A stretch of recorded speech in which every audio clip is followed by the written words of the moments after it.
પરાઠા ઘણી બધી અલગ અલગ રીતે બનતા હોય છે, જેમ કે સ્ટફ પરાઠા, સિમ્પલ પરાઠા, અલગ અલગ વેજીટેબલનો ઉપયોગ કરીને પણ પરાઠા બનાવવામાં આવે છે. Hello everyone, welcome to my home kitchen. આજે મેં પાલકના પરોઠા બનાવ્યા છે. ખાસ કરીને બાળકો જ્યારે પાલકને પસંદ ન કરતા હોય ત્યારે આ રીતે તેને પરાઠા બનાવીને આપી શકાય છે. તો પાલકના પરાઠા બનાવવા માટે સૌથી પહેલાં એક બંચ પાલક, આશરે 200 ગ્રામ પાલક લીધી છે અને તેના મેં પાન કાઢી લીધા છે. હવે આ પાલકને 2-3 વાર પાણીથી સારી રીતે ધોઈ લેવા, જેથી કરીને તેમાં માટી કે કચરો હોય તો દૂર થઈ જાય. હવે ગેસ ઓન કરી એક તપેલી મૂકી દઈએ. તેમાં 1 થી 1.5 ગ્લાસ પાણી એડ કરી અને તેમાં પાલક એડ કરી પાલકને બોઇલ થવા મૂકી દઈએ. તો આ પાલક બોઇલ થતાં 5 મિનિટ જેટલો સમય લાગે છે. 5 મિનિટ બાદ ગેસ ઓફ કરી દઈએ અને પાલકને એક ડીશમાં લઈ લઈએ. તો પાલક ઠંડી કરવા મૂકી દઈએ. પાલક ઠંડી થાય ત્યાં સુધી બીજા મસાલા રેડી કરી દઈએ. 8-10 કળી લસણની પેસ્ટ કરી તેમાં મેં થોડું પાણી એડ કર્યું છે. હવે પાલકને મિક્સર જારમાં એડ કરી એમાં થોડા લીલા મરચાં એડ કરી તેની પ્યુરી કરી લેવી.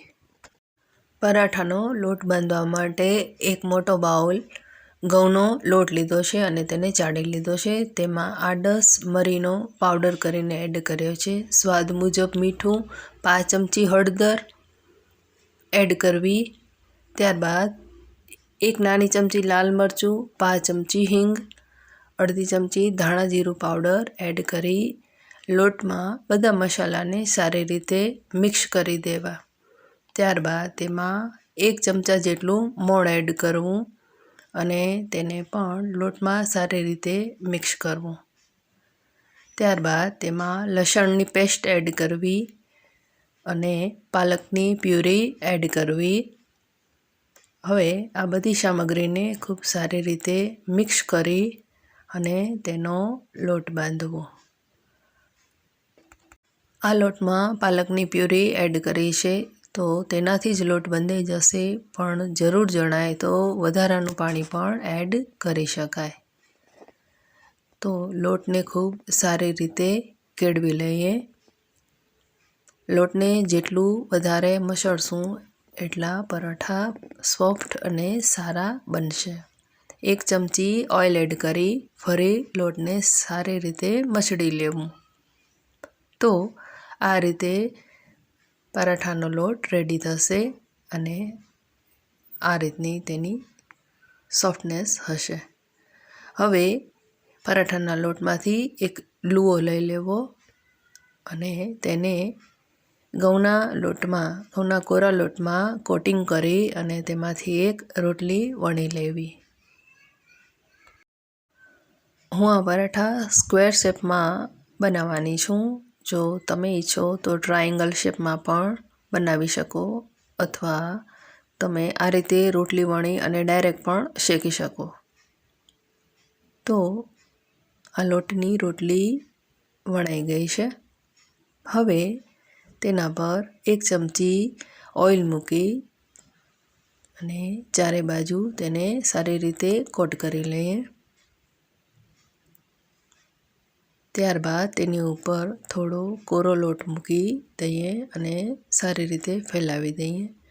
હવે રોટલીની બંને બાજુની કિનારી આ રીતે વાળી દઈએ અને તે જ રીતે બીજી બાજુની કિનારી પણ આ રીતે વાળી દઈએ, જેથી કરીને એક સ્ક્વેર શેપ રેડી થશે.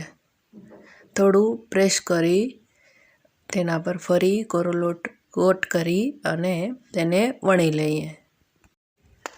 તો આ રીતે પરાઠો વણાઈ ગયા બાદ ગેસ ઓન કરી તેના પર આયર્ન તવી અથવા નોનસ્ટિક તવી મૂકી દઈએ અને તવી ગરમ થાય એટલે તેનામાં 1 ચમચી ઓઇલ એડ કરી પરાઠાને તેના પર શેકી લઈએ.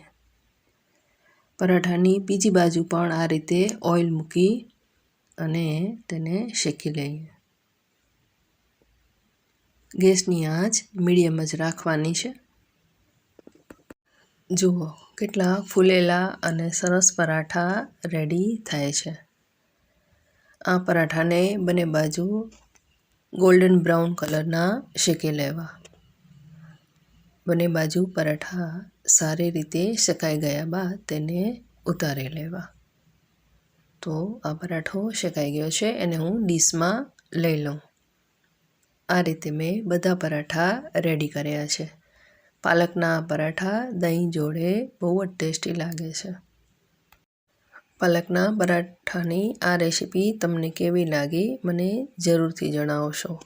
વિડીયો પસંદ પડ્યો હોય તો લાઈક કરજો, શેર કરજો અને ચેનલને સબસ્ક્રાઈબ કરજો. ફેસબુક અને ઇન્સ્ટાગ્રામમાં ફોલો કરજો. Thank you.